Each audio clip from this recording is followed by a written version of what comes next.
meu nome é Isabelle, sejam bem-vindos à segunda edição do Jornal Vicky. E eu sou a Júlia, e hoje nós estamos com as convidadas Yasmin Gomes e Cristina Del Rio. E o tema de hoje vão ser viagens. Para começar, qual foi o lugar mais bonito e único que vocês já visitaram e o que fez especial? Bom, de bonito, de beleza, acho que não tem nada como o Brasil. O que eu visitei de mais bonito aqui foram as cataratas. Eu acho o máximo a visão de lá. E por mais que a gente veja, tipo, em foto ou em televisão, não é a mesma coisa que estar lá. Agora, você perguntou de inusitado, de diferente, de especial e até um pouco de assustador. Tem uma cidadezinha bem pequenininha na Espanha que chama Mérida. E essa cidade tem um teatro romano. Então, você entrar dentro daquela... Chama cueva em espanhol, não sei como chama em português. Entrar dentro do canal onde sai ali dentro da praça e imaginar que as pessoas entravam ali para ser mortas pelos leões é bem assustador. Então, essa é a parte assustadora aí da história. E você, Yasmin? Pegando essa mesma lógica da maestra, o local mais bonito que eu já fui foi na Sacré-Cœur. É uma igreja lá da França, muito famosa, e ela é lindíssima dentro. Ela tem muitos vidrais lindos que contam toda a história da Bíblia e tal. E o local que teve mais sentimento para mim, eu acho que foi quando eu fui no estádio do Benfica, em Portugal. Na mesma viagem, eu acabei indo para esses dois locais. E é um local muito especial para mim, porque eu tenho muito apego ao futebol, e é um local novo, e eu nunca tinha ido em um estádio assim, e ele é um estádio gigante e belíssimo, tem águias lá, águias de verdade, assim, que elas voam quando começa a partida, e é muito lindo, e eu fiquei muito emocionada de estar lá. A gente queria saber também se tiveram algum choque cultural que fizeram vocês mudar a perspectiva de vida de vocês, assim. Não especificamente, tipo um choque cultural em viagem. Era numa viagem, mas não pela viagem em si. Mas eu estudei fora. E na nossa sala tinha gente do mundo inteiro. E um dia, depois de estudar, num café da vida, éramos uma mesa grande, assim, um monte de gente conversando, e tinha uma moça síria e tinha uma norte-americana. Então, a norte-americana, muito feliz, contando como eles tinham salvado as pessoas, como eles tinham salvado as mulheres muçulmanas. E uma hora ela se irritou, bateu na mesa e falou assim, vocês não salvaram. Primeiro, que a gente não pediu para ser salvo. Segundo, que nós temos pena das mulheres ocidentais. Porque vocês precisam, ao mesmo tempo, trabalhar, ao mesmo tempo, dar conta do marido, da casa e dos filhos. Então, a gente tem muita pena, porque a gente só precisa fazer isso. Para mim, foi, além de um choque, um tapão na cara, porque a gente sempre acha que nós somos as melhores empoderadas e que elas são coitadas. E a visão delas é diferente. Bem, o meu choque cultural não foi tão, assim, espetacular. Tô choque.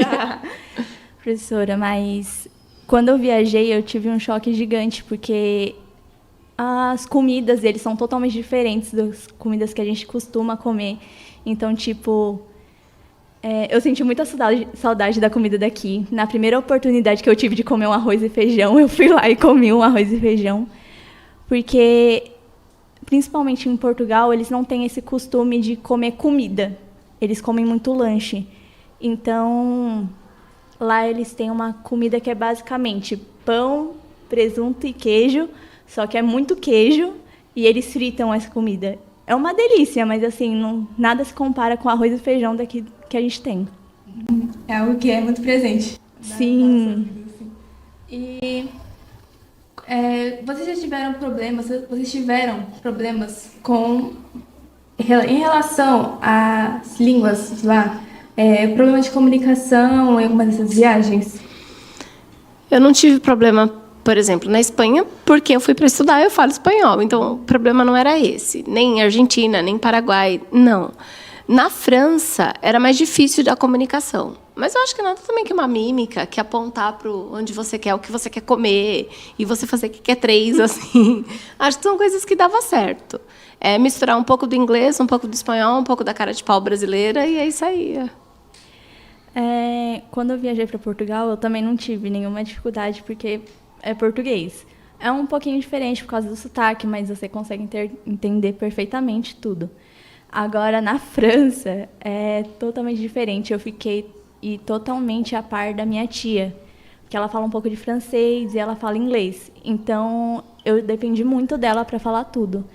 E uma situação foi quando eu estava voltando dessa viagem, porque a minha tia não estava voltando comigo com a minha avó, porque ela ia para outro país ainda. E eu e minha avó, a gente não falava nada de francês, a gente falava pouquíssimo de inglês. Então, quando a gente foi despachar as malas, o moço não entendeu o que a gente estava querendo dizer. Teve que ligar para uma intérprete de português para poder resolver tudo. Então, foi muito confuso, foi engraçado até. Agora, na hora, você tem um pouco de pânico, porque você não sabe, meu Deus, o que vai acontecer, como que eu vou cuidar dessa situação. Mas, hoje em dia, eu vejo isso e falo, meu Deus, é muito engraçado de pensar. Contar, né? A gente queria saber também se vocês tiveram alguma interação memorável com algum morador local de lá, né? E se tem algumas histórias de gentilezas, hospitalidades que eles fizeram lá, que marcaram vocês?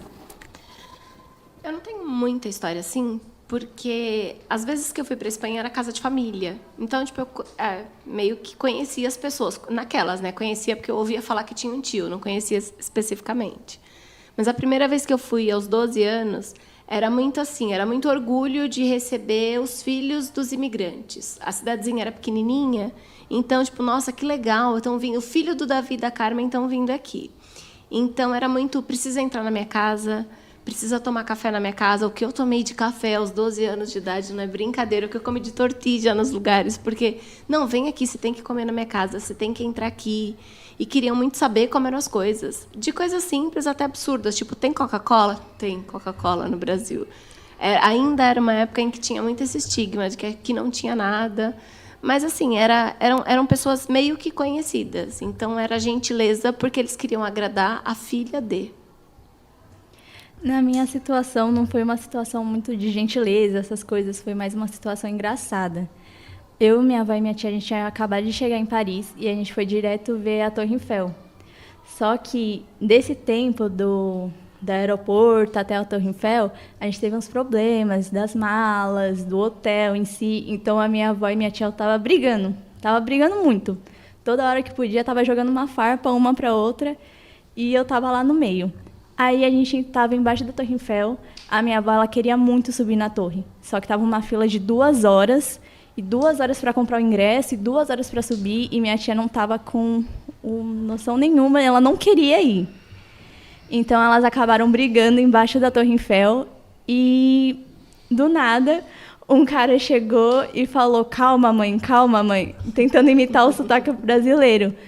E eu acabei rindo muito, mas a minha tia, minha avó não gostaram muito, mas depois que ele falou isso, elas acabaram relaxando um pouco e a gente continuou o passeio. Elas não brigaram mais, elas resolveram e foi uma situação bem engraçada. Coisas ficam marcadas. Sim. Viagens, memórias assim.